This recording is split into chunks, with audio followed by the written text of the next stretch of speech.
அனைவருக்கும் வணக்கம். 7ஆம் வகுப்பு கணக்கு 3ஆம் பருவம் இயல் 3 இயற்கணிதம் பாடத்தலைப்பில் எடுத்துக்காட்டு 9வது கணக்கிற்கான விடையினை இந்த வீடியோவில் பார்க்கலாம். Welcome to Mani math board. காரணிப்படுத்துக x² - 2xy + y² - z².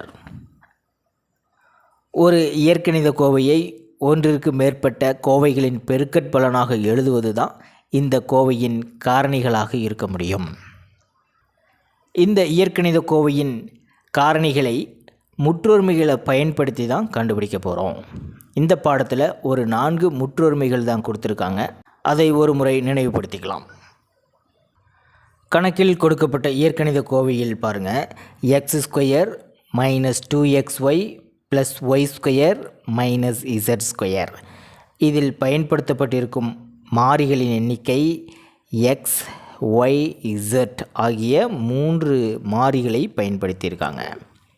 நமக்கு இந்த முற்றொருமையில் 3 மாறிகளை பயன்படுத்தி இருக்கக்கூடிய ஒரே முற்றொருமை முதல் முற்றொருமை தான்.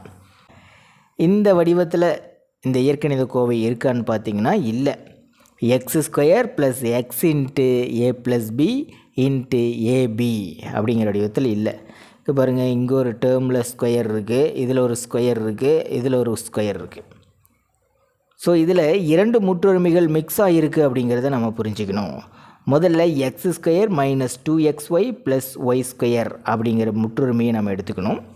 இதற்கான காரணிகள் கண்டுபிடிச்சிடலாம். கணக்கில் கொடுக்கப்பட்ட இயற்கணித கோவையை 2ஆக ஸ்ப்ளிட் பண்ணி எடுத்து எழுதிக்கலாம்.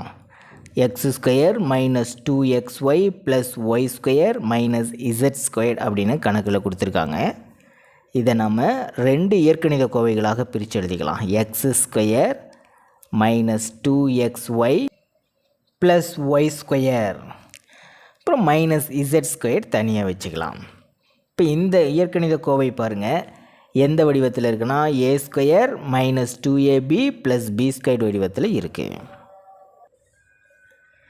x² - 2xy + y², அதாவது இது மட்டும் ஆனது a² - 2ab + b² = a - b² என்ற வடிவில் உள்ளது.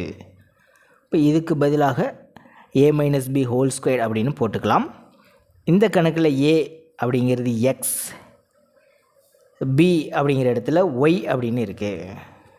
ஸோ இது எப்படி எழுதலாம்னா x² - 2xy + y² = a - b², அதாவது x - y² அப்படின்னு எடுத்து எழுதலாம். இப்போ பாருங்கள், கணக்கில் அதுதான் இருக்குது. x² - 2xy + y² அப்படின்றதுக்கு பதிலாக x - y² எடுத்து எழுதிக்க முடியும். x - y² - z². இந்த கோவையானது இப்போ எந்த வடிவத்தில் இருக்குன்னா முற்றொருமை 4 வடிவத்தில் இருக்குது. அதாவது a² - b² வடிவத்தில் இருக்குது. a² - b² = a + b × a - b வடிவில் உள்ளது.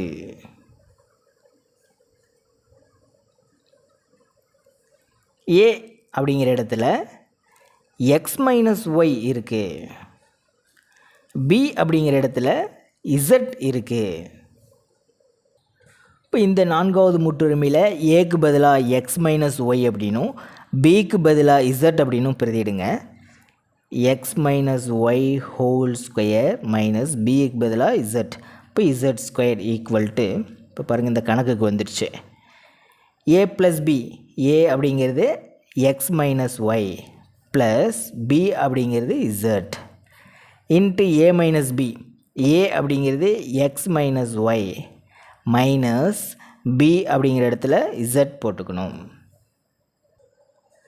இப்போ பாருங்கள், x - y² அப்படின்னா a - b² வடிவத்தில் இருக்குது. இதை எப்படி எழுதலாம்? a² - 2ab + b² எழுதலாம்.